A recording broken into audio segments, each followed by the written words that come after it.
মুক্তিযুদ্ধে যাওয়ার জন্য অন্তত একজন বন্ধু তো খুবই দরকার। কাজেই আবার শত্রুর প্রধান ঘাঁটি ঢাকায় চলে এলাম।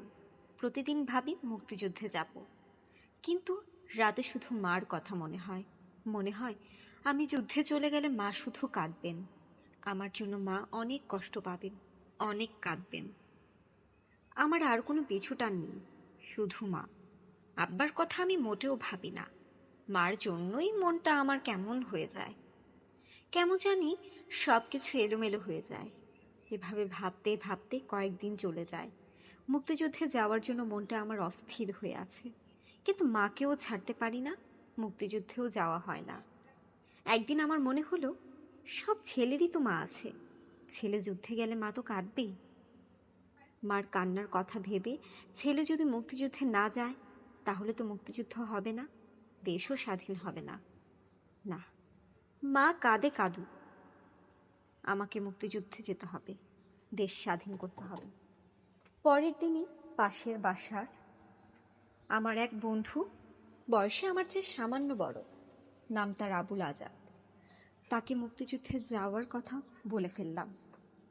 সঙ্গে সঙ্গে বাবুল আজাদ খুশিতে রাজি হয়ে গেল।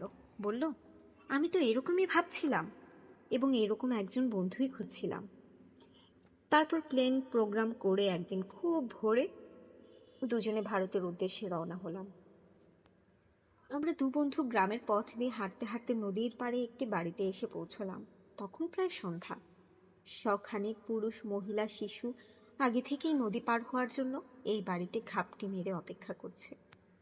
বাড়ির নদী ঘাটে ছোট একটি ডিঙি নৌকা বাঁধা আছে। এই ছোট নৌকাটিতে ৮-১০ জনের বেশি লোক একসঙ্গে পার হওয়া যাবে না।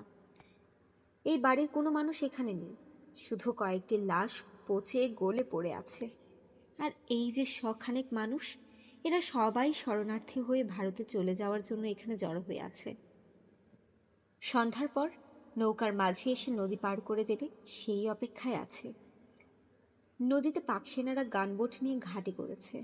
দিনের বেলায় নদী পার হতে গেলে দেখা যাবে এবং আর্মিরা গুলি করে মেরে ফেলবে, তাই রাতের অপেক্ষায় আছে সবাই। রাতের অন্ধকারে নদী পার হতে হবে। অন্ধকার ঘনিয়ে এলো, বেশ গাঢ় অন্ধকার। হঠাৎ নদীতে পাকিস্তানি আর্মির গানবোটের সার্চ লাইটের আলো দেখা গেল। এই দিকেই আসছে গানবোটটা। চাপা কান্না শুরু হয়ে গেল। কেউ কেউ বলছে, কাইন্দেন না ভাই, কাইন্দেন না, আল্লাহরে ডাকেন। গানবোটটা দ্রুত এই দিকে ছুটে আসছে। সবাই মৃত্যু ভয়ে চুপসে গেল। কারো কোনো সাড়া শব্দ নেই, শুধু গানবোটের আওয়াজ আর সার্চ লাইটের আলো।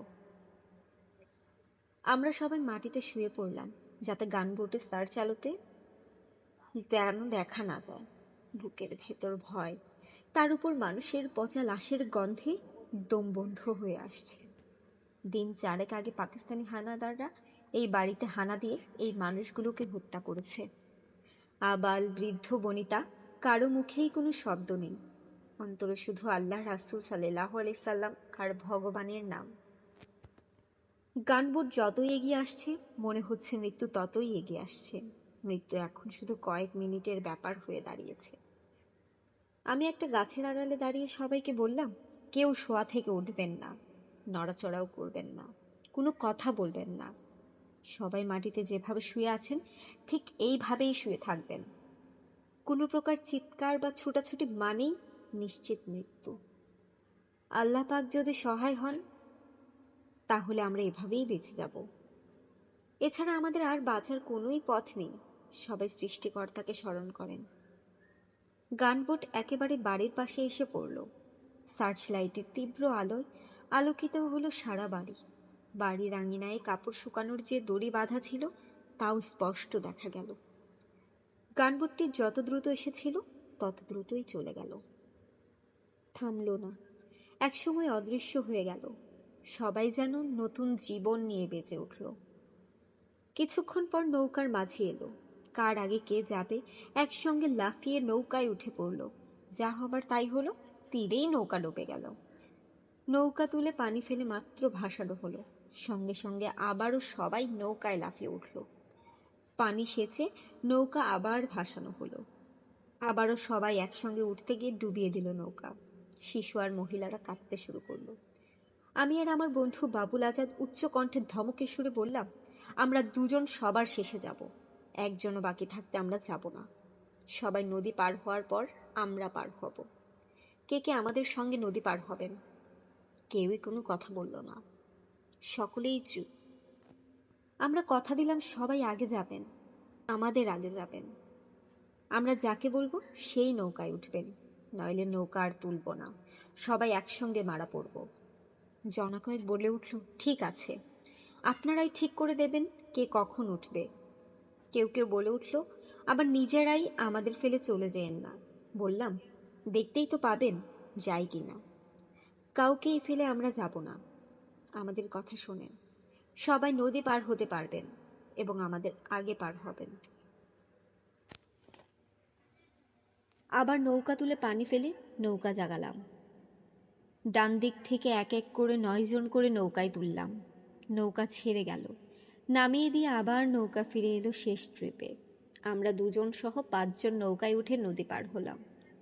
সীমান্তের কাছাকাছি বাতেন ভাই নামে এক ভদ্রলোকের বাড়িতে রাত্রি কাটানোর পর সকালবেলায় আমার বন্ধু বাবুল আজাদ কান্না শুরু করে দিল। সে ঢাকায় ফিরে আসবে, আবার আমাকে সঙ্গে নিয়ে ফিরে আসবে। বাবুল আজাদ কাঁদতে কাঁদতে বলতে থাকলো, রাত্রে স্বপ্ন দেখেছি, মা বলছে ফিরে আয়। রিম্মিকে স্বপ্নে দেখেছি। রিম্মি হলো বাবুল আজাদ আর আমার বাসার ঠিক উল্টো দিকের বাসার মস্ত বড় এক ধনী লোকের মেয়ে।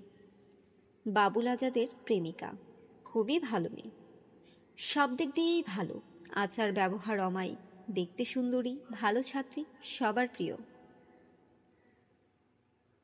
বেচারা রিম্মির অকাল মৃত্যু হয়েছে। আল্লাহর কাছে দোয়া করি রিম্মি যেন বেহেশতে যান। বাবুল আজাদ বলল, স্বপ্নের ভেতর রিম্মি আমাকে বলছে, বাবুল তুমি যুদ্ধে যেও না, তুমি মরে গেলে আমি কাকে ভালোবাসবো? তুমি ছাড়া আমি কাউকে ভালোবাসতে পারবো না। তুমি ফিরে এসো, নইলে আমাকেও নিয়ে যাও, ইত্যাদি ইত্যাদি বলতে বলতে সে কি কান্না বাবুল আজাদের। আমার কাছে বাবুলের দাবি, চল আমরা ঘরে ফিরে যাই। কান্না যখন কিছুতেই থামাতে পারলাম না, তখন বললাম, তুই ফিরে যা। আমি ফিরে যাব না, আমি যুদ্ধে যাব। বাবুলের উত্তর, আমি তোকে ফেলে একা ফিরে যাব না, চল দুজনেই ফিরে যাই। না, আমি ফিরে যাব না, তুই ফিরে যা। না, আমি তোকে ছাড়া ফিরে যাব না। বাবুল আমাকে সঙ্গে নিয়ে ঘরে ফিরে আসবে, আমি ফিরে আসব না। বাবুলের কান্না থামে না। এক পর্যায়ে বললাম, সীমান্তের কাছেই তো চলে এসেছি, চল আর একটু সামনে গিয়ে দেখি কি হচ্ছে, তারপর ফিরে আসব। এবার বাবুল আজাদ রাজি হলো, কান্না থামালো। আমরা এবার সীমান্ত লক্ষ্য করে চলতে শুরু করলাম। যতই সীমান্তের কাছে যাচ্ছি ততই বেশি করে গোলাগুলি আওয়াজ শোনা যাচ্ছে। অনেক চড়াই উতরাই পার হয়ে দু বন্ধু মিলে ভারতের ত্রিপুরা রাজ্যের রাজধানী আগরতলায় গিয়ে পৌঁছলাম। পথের অনেক কাহিনী, সব লিখলে ফুরাবে না। ভারতের যে জায়গায় আমরা গিয়ে উঠলাম সে জায়গাটা বেশ উঁচু পাহাড়ের মতো, তবে পাহাড় না। এই জায়গায় উঠেই দেখি খাকি পোশাক পরা 4-5 জন আর্মি একটা বাংকারে দাঁড়িয়ে আছে এবং আরো 7-8 জন আর্মি দাঁড়িয়ে মানুষের সঙ্গে কথা বলছে। দেখেই আমার আত্মারাম খাঁচা ছাড়া হয়ে গেল। এ আমি কোথায় এলাম? যে আর্মির ভয়ে সারা পথ কত কষ্ট করে এলাম, আর এখানে এসে সেই আর্মির একেবারে মুখের সামনে দাঁড়িয়ে পড়লাম। ভয়ে আমি হিম হয়ে গেলাম। কিছু সময় জ্ঞান শূন্য থাকলাম। তারপর ধীরে ধীরে তাকিয়ে দেখলাম জনগণের মাঝে কোনো প্রতিক্রিয়া নেই, সবাই যার যার কাজে ব্যস্ত। আমি ভীষণ অবাক হলাম, স্বপ্ন দেখছি না তো? পরে বুঝলাম, ও এটা তো ভারত, এরা ভারতীয় আর্মি। পৃথিবীর সব দেশের আর্মির পোশাক কি যে এক, এটা আমার জানা ছিল না। আমরা শরণার্থী ক্যাম্পে বা শিবিরে না গিয়ে সোজা কলেজ টিলায় চলে গেলাম। কলেজ টিলা মানে আগরতলা এমবিবি কলেজ ক্যাম্পাস। এই কলেজ টিলাতেই বাংলাদেশের প্রাক্তন ও বর্তমান ছাত্র নেতারা থাকেন। এখানেই ছাত্র সংগ্রাম পরিষদের অফিস, শেখ ফজলুল হক মনির নেতৃত্বে। পূর্ব পাকিস্তান ছাত্রলীগের প্রাক্তন সাধারণ সম্পাদক, আওয়ামী যুবলীগের প্রতিষ্ঠাতা চেয়ারম্যান, দৈনিক বাংলার বাণী ও দৈনিক টাইমস পত্রিকার সম্পাদক বঙ্গবন্ধু শেখ মুজিবের ভাগ্নে। 1975-এর 15ই আগস্টে শেখ মনিকেও হত্যা করা হয়। আসম রব ছিলেন ডাকসুর ভিপি জাসদের সাধারণ সম্পাদক হুসাইন মোহাম্মদ এরশাদের ১৯৮৮ সালের পার্লামেন্টে গৃহপালিত বিরোধী দলীয় নেতা, সম্মিলিত ওয়াচডগ শেখ হাসিনার ঐক্যমতের সরকারের মন্ত্রী। আব্দুল কুদ্দুস মাখন ছিলেন ১৯৭০-৭১-এর ডাকসুর ছাত্র সংসদের জিএস, ১৯৯০ দশকে মারা যান এবং মিরপুর বুদ্ধিজীবী স্মৃতিসৌধে মুক্তিযোদ্ধা কবরস্থানে দাফন হয়। এম এ রশিদ ছিলেন পূর্ব পাকিস্তান ছাত্রলীগের দপ্তর সম্পাদক, স্বাধীনতার ইশতেহার পাঠকারী, স্বাধীনের পর বাংলাদেশ ছাত্রলীগের সাধারণ সম্পাদক, বর্তমানে ব্যবসায়ী। শেখ ফজলুল করিম সেলিম ছিলেন প্রাক্তন ছাত্রনেতা, শেখ মনির সহোদর, বর্তমানে দৈনিক বাংলার বাণীর সম্পাদক, যুবলীগের চেয়ারম্যান, জাতীয় সংসদ সদস্য। মিজানুর রহমান মিজান ছিলেন প্রাক্তন ছাত্রনেতা, আব্দুল কুদ্দুস মাখনের ভগ্নিপতি, বর্তমানে ঢাকা জেলার এডিসি ল্যান্ড প্রমুখের তত্ত্বাবধানে কলেজ টিলা থেকে বাংলাদেশের ছাত্রদের তালিকাভুক্ত করে সামরিক প্রশিক্ষণ নেয়ার জন্য ভারতের বিভিন্ন ক্যাম্পে পাঠানো হতো। এই কলেজ টিলাতে গিয়ে আমরা মনি ভাই, মাখন ভাই, রশিদ ভাই এবং মিজান ভাইয়ের সাথে দেখা করলাম। নেতারা বললেন, যতদিন ট্রেনিংয়ে যাওয়া না হয় এখানে থাকো। আমরা সারাদিন আগরতলায় ঘুরে বেড়াই, রাতে কলেজ টিলাই ঘুমাই। এমনি করে প্রায় মাসখানেক চলে গেল। আমরা সঙ্গে করে বাড়ি থেকে যে টাকা পয়সা এনেছিলাম তা শেষ হয়ে যাওয়ার উপক্রম হলো। এদিকে ট্রেনিংয়ে যেতে আরও বেশ কিছুদিন অপেক্ষা করতে হবে। এই অবস্থায় বন্ধু বাবুল আজাদ একদিন বলল, দোস্ত তুমি থাকো, আমি ঢাকায় যাই, গিয়ে বাড়ি থেকে টাকা নিয়ে আসি।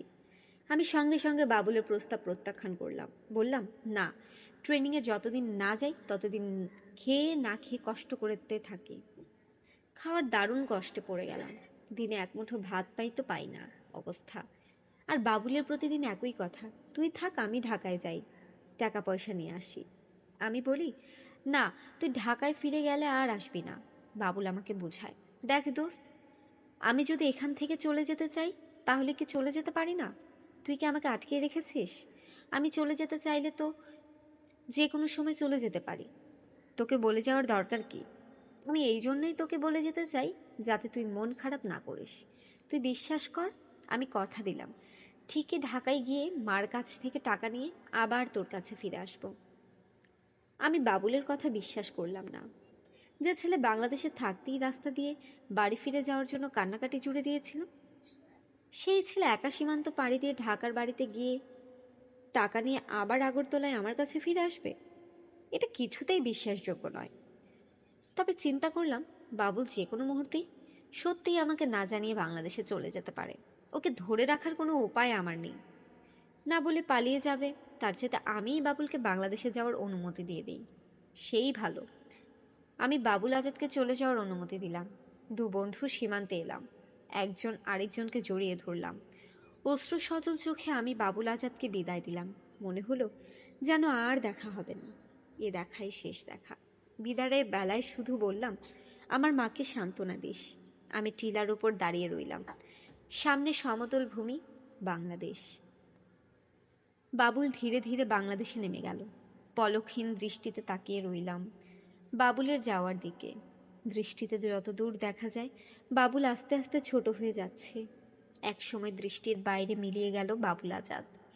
টিলার উপর ওই একই স্থানে কতক্ষণ নির্বাক, পলকহীন, ভারাক্রান্ত হৃদয়ে আনমনা হয়ে দাঁড়িয়েছিলাম জানি না। ভারতীয় এক শিখ সৈন্যের স্পর্শে সংজ্ঞা ফিরে পেলাম। একাকী বিষণ্ণ মনে কলেজ টিলায় ফিরে এলাম। নিজেকে ভীষণ নিঃসঙ্গ মনে হলো। সারা রাত ঘুম হলো না। রাতভর শুধু মনকে শক্ত করলাম। দেখতে দেখতে সপ্তাহখানেক পার হয়ে গেল। শুনলাম কলেজ টিলায় আমরা যারা আছি তাদের খুব তাড়াতাড়ি ট্রেনিংয়ে পাঠিয়ে দেওয়া হবে। শুনে মনটা ভালো লাগলো। মুক্তিযোদ্ধা হব, দেশের মুক্তির জন্য যুদ্ধ করব। বাবুল আজাদের কথা মনে হলো। বাবুল আজাদ আর আসবে না জানি, তবু যদি আসে আমাকে পাবে না। এসে দেখবে আমি ট্রেনিংয়ে চলে গেছি। আমার সাথে বাবুল আজাদের আর দেখা হবে না। যদি বেঁচে থাকি, বাবুলও যদি বেঁচে থাকে, দেশ স্বাধীন হলে হয়তো দেখা হবে। মিজানুর রহমান মিজান ভাইয়া খুব অমায়িক লোক। আমাকে ডেকে বললেন, রেন্টু, তৈরি হও, 2-4 দিনের মধ্যেই ট্রেনিংয়ে যাবে। তুমি ছোট তো, তাই একটু ঝামেলা হবে। তোমাকে ছোট বলে ট্রেনিংয়ে নিতে চাইব না, তুমি চিন্তা করো না, আমি সব ঠিক করে দেব। মিজান ভাই ট্রেনিংয়ের লিস্টটা লিখে। তাই খুব একটা ঘাবড়ালাম না। বাবুল চলে গেছে বেশ কয়েকদিন হয়ে গেল। মনের গভীরে নিজের অজান্তেই ক্ষীণ আশা, এখনো বাবুল এলো না। আগামী পরশুদিন সকাল 7টায় আমি ট্রেনিংয়ে চলে যাব। সন্ধ্যা ঘনিয়ে এসেছে। মাগরিবের নামাজের সালাম ফেরাতেই দেখি বাবুল আজাদ বলছে, রেন্টু, আমি আয়শা পড়ছি। আমি স্বপ্ন দেখছি না? না, ঠিক দেখেছি। কিছুক্ষণ বুঝে উঠতে পারলাম না। সত্যি সত্যি বাবুল আজাদ এসেছে। ছিল ব্রিগেডিয়ার আমিন আহমেদ চৌধুরী। 1988 সালে ভারত সরকারের কাছ থেকে 1971-এর মুক্তিযোদ্ধাদের যে তালিকা সংগ্রহ করে এবং পরবর্তী পর্যায়ে 1988 থেকে 1999 সালে প্রধানমন্ত্রী শেখ হাসিনা তার দপ্তরে মুক্তিযোদ্ধাদের যে তালিকা সংরক্ষিত হয়, ভারতীয় সেই তালিকার 1 নং ভলিউমের 461 নং মোহাম্মদ বাবুল হোসেনের ডাকনাম হলো বাবুল আজাদ। শুধু একা বাবুল আজাদ আসেনি, সঙ্গে আবার মনির নামে একজনকে নিয়ে এসেছে। ছিলেন ব্রিগেডিয়ার আমিন আহমেদ চৌধুরী। 1988 সালে ভারত সরকারের কাছ থেকে 1971-এর মুক্তিযোদ্ধাদের যে তালিকা সংগ্রহ করে এবং পরবর্তী পর্যায়ে সেনানিবাস ও মুক্তিযোদ্ধা কল্যাণ ট্রাস্ট এবং তার পরবর্তী পর্যায়ে 1999 সালে প্রধানমন্ত্রী শেখ হাসিনা তার দপ্তরে মুক্তিযোদ্ধাদের যে তালিকা সংরক্ষিত হয়, ভারতীয় সেই তালিকার 1 নং ভলিউমের 466 নং মোহাম্মদ আব্দুল হালিম সিদ্দিক, পিতা মোহাম্মদ সুবেদ আলী, 53 নং বি.কে. দাস রোড, ফরাশগঞ্জ, ঢাকা। মোহাম্মদ আব্দুল হালিম সিদ্দিকের ডাকনাম হলো মনির। বর্তমানে মনির সপরিবারে আমেরিকায় বসবাস করে। মনির আমাদের পাড়ার ছেলে। আমি অবশ্য মনিরকে আগে চিনতাম না, এই প্রথম দেখলাম মনিরকে। মিজান ভাইয়ের কাছে গিয়ে বললাম, আমার 2 বন্ধু ছাড়া আমি ট্রেনিংয়ে যাব না। যে করেই হোক বাবুল আজাদ ও মনিরকে আমার সাথে ট্রেনিংয়ে পাঠাতেই হবে। পরের দিন সকালেই মনির বলল, ওর ভাই মন্টু ভাই আগরতলাতেই কোথাও আছে। ছুটলাম মনিরের বড় ভাই মন্টু ভাইয়ের সন্ধানে। খুঁজে বের করলাম মন্টু ভাইকে। মন্টু ভাই ট্রেনিং শেষ করে অস্ত্র নিয়ে বাংলাদেশের ভেতরে যুদ্ধে যাওয়ার অপেক্ষায় আছেন। মন্টু ভাইয়ের কাছেই শুনলাম আমার সেজো ভাই ঢাকা কায়েদে আজম কলেজের ছাত্র সংসদের জি.এস. মুজিবুর রহমান মন্টু ট্রেনিং শেষ করে অনেক আগেই ঢাকায় অপারেশনে চলে গেছে। কলেজ টিলায় ফিরে এসে দেখা গেল শহীদ ভাইয়ের সাথে। শহীদ ভাই আমার সেজো ভাই মুজিবুর রহমান মন্টুর বন্ধু এবং কায়েদে আজম কলেজ ছাত্র সংসদের এজিএস। শহীদ ভাই আমাদের পরে যাবে টেন্ডুয়া ট্রেনিং ক্যাম্পে সামরিক প্রশিক্ষণ নেওয়ার জন্য। মিজান ভাইয়ের বদৌলতে পরের দিন সকালে আমরা 3 বন্ধু একটি মিলিটারি লরিতে উঠে বসলাম অন্যান্যদের সাথে। মিলিটারি লরিতে ওঠার আগে 3-4 জায়গায় আমাদের নাম লেখা হলো এবং আমাদের স্বাক্ষর নেওয়া হলো। সামরিক লরি আমাদের নিয়ে চলতে শুরু করলো। সন্ধ্যা নাগাদ লেম্বুচোড়া নামক ট্রেনিং ক্যাম্পে পৌঁছে গেলাম। এই লেম্বুচোড়া ট্রেনিং ক্যাম্পে ভারতীয় সেনাবাহিনীর মেজর কে.বি. সিং এবং মেজর আর.পি. শর্মার অধীনে 1 মাস সামরিক প্রশিক্ষণ শেষে 2 নং সেক্টরের সদর দপ্তর মেলাঘর থেকে অস্ত্রশস্ত্র নিয়ে বাংলাদেশের ভেতরে ঢুকে পড়লাম। 2 নং সেক্টর কমান্ডার মেজর খালেদ মোশাররফকে লেফটেন্যান্ট কর্নেল পদে পদোন্নতি দিয়ে তার নামের ইংরেজি প্রথম অক্ষর কে অনুসারে গড়ে তোলা হয় কে ফোর্স এবং এই কে ফোর্সের অধিনায়ক হন খালেদ মোশাররফ। তখন 2 নং সেক্টরের কমান্ডারের দায়িত্ব নেন ক্যাপ্টেন থেকে সদ্য পদোন্নতি পাওয়া মেজর হায়দার। খুব সম্ভবত খালেদ মোশাররফ যখন 2 নং সেক্টর কমান্ডার, তখন হায়দার 2 নং সেক্টরের 2IC ছিলেন।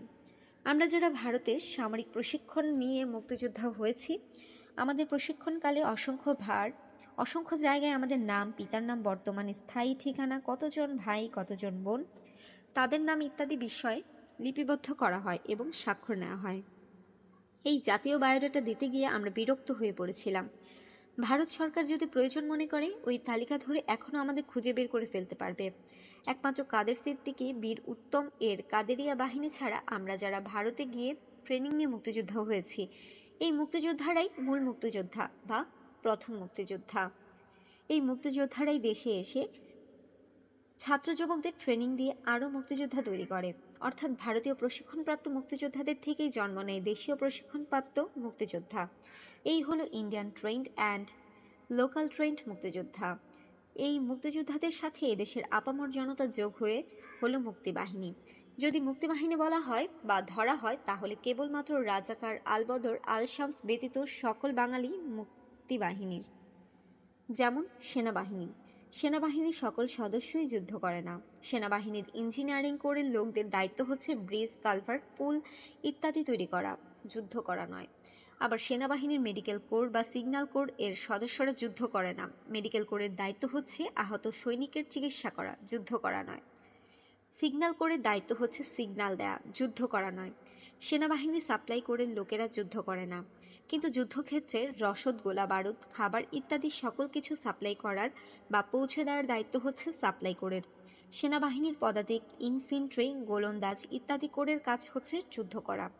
সেনাবাহিনীর পদাতিক, গোলন্দাজ ইত্যাদি কোরের কাজ হচ্ছে শত্রুকে আক্রমণ করা বা শত্রুর আক্রমণ প্রতিহত করা, অর্থাৎ সাধারণ ভাষায় যুদ্ধ করা।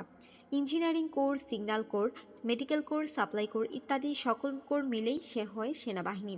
এখন যদি ইঞ্জিনিয়ারিং কোরের লোকেরা ব্রিজ বা পুল না বানিয়ে দেয় তাহলে সৈনিকরা নদী পার হতে পারবে না।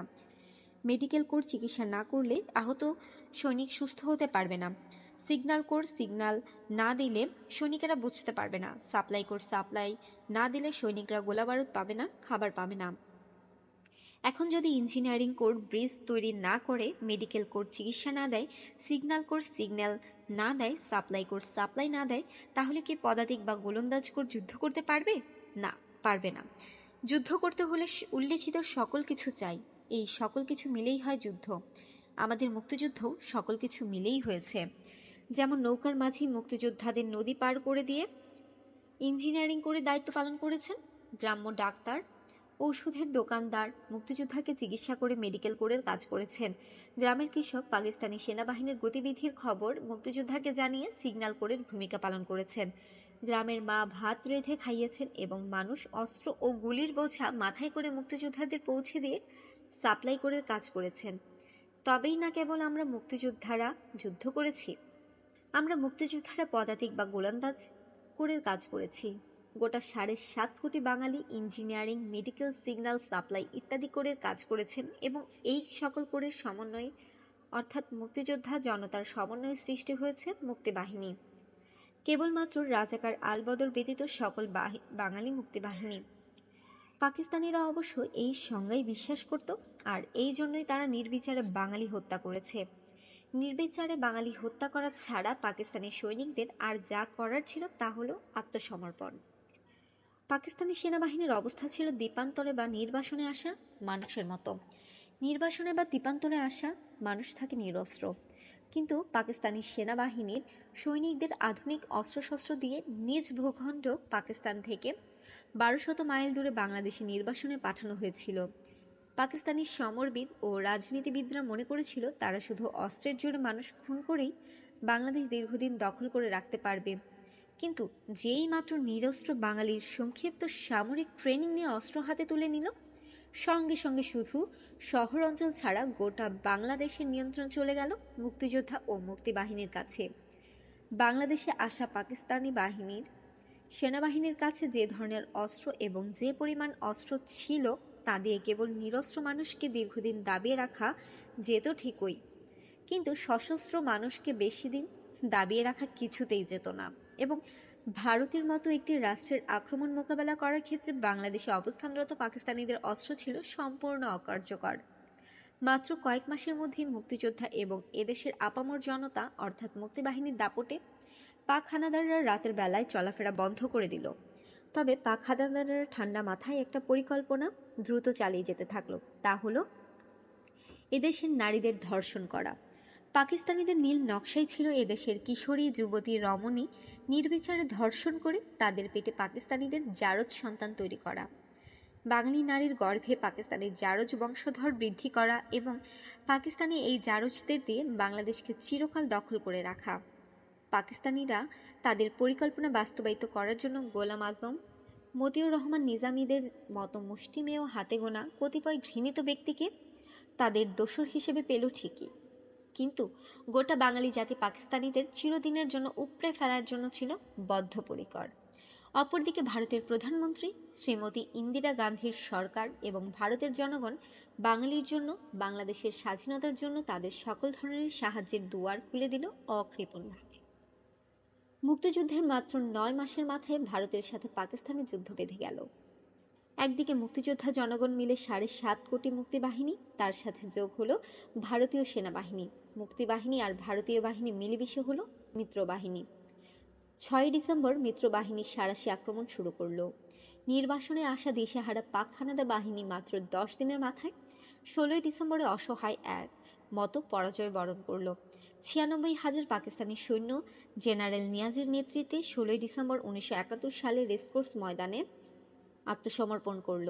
এই আত্মসমর্পণের ঐতিহাসিক দলিলে আত্মসমর্পণকারীদের পক্ষে পাকিস্তানিদের জেনারেল নিয়াজি স্বাক্ষর করেন এবং ভারতীয় সেনাবাহিনীর জেনারেল জগজিৎ সিং অরোরা বিজয়ীদের পক্ষে স্বাক্ষর করেন। বিশ্বের দরবারে প্রতিষ্ঠিত হল স্বাধীন সার্বভৌম বাংলাদেশ। মুক্তিপাগল মানুষ মুক্তিযোদ্ধা এবং ভারতীয় সেনাবাহিনীর প্রত্যক্ষ অংশগ্রহণের মাধ্যমে ছিনিয়ে আনল স্বাধীনতার লাল সূর্য। বাঙালি জাতি সশস্ত্র যুদ্ধের মাধ্যমে দেশ স্বাধীন করে 1972 সালের 10 জানুয়ারি বঙ্গবন্ধু শেখ মুজিবুর রহমানকে স্বাধীন দেশে ফিরিয়ে আনল। স্বাধীন দেশে ফিরে এসে বঙ্গবন্ধু শেখ মুজিব, যার সফল নেতৃত্বে বাংলাদেশ স্বাধীন হয়েছে, বিপ্লবী সরকারের প্রধানমন্ত্রী বা মুজিব সরকারের প্রধানমন্ত্রী তাজউদ্দিন আহমেদকে প্রধানমন্ত্রীর পদ থেকে সরিয়ে নিজে প্রধানমন্ত্রী হলেন। মুক্তিযোদ্ধাদের কাছ থেকে অস্ত্র জমা নিলেন। মুক্তিযুদ্ধের সময় যে বাঙালিরা পাকিস্তানি সেনাবাহিনীর অধীনে চাকরি করেছে ও পরাজিত হয়ে মুক্তিযোদ্ধাদের কাছে আত্মসমর্পণ করেছে, সেই পরাজিত প্রশাসনকে পুনর্জীবিত করলেন ও দেশ পরিচালনার দায়িত্বে নিয়োজিত করলেন। আর মুক্তিযোদ্ধারা কে কোথায় গেল তার কোনো খবর রাখলেন না। শুধু তাই নয়, ভারত সরকারের কাছে মুক্তিযোদ্ধাদের সম্পূর্ণ সঠিক তালিকা থাকা সত্ত্বেও সেই তালিকা না এনে নানাজনকে দিয়ে নানা রকমের মুক্তিযোদ্ধার সার্টিফিকেট বিতরণ করলেন। আমার জানা মতে ওই মুক্তিযোদ্ধা সার্টিফিকেট কোনো প্রকৃত মুক্তিযোদ্ধা তো নেয়নি, বরং যারা রাজাকার ছিল, চরম সুবিধাবাদী ছিল, যারা মুক্তিযুদ্ধের ধার কাছ দিয়েও হাঁটেনি, তারাই ওই সকল মুক্তিযোদ্ধা তালিকাভুক্ত হয়েছে এবং সার্টিফিকেট নিয়েছে।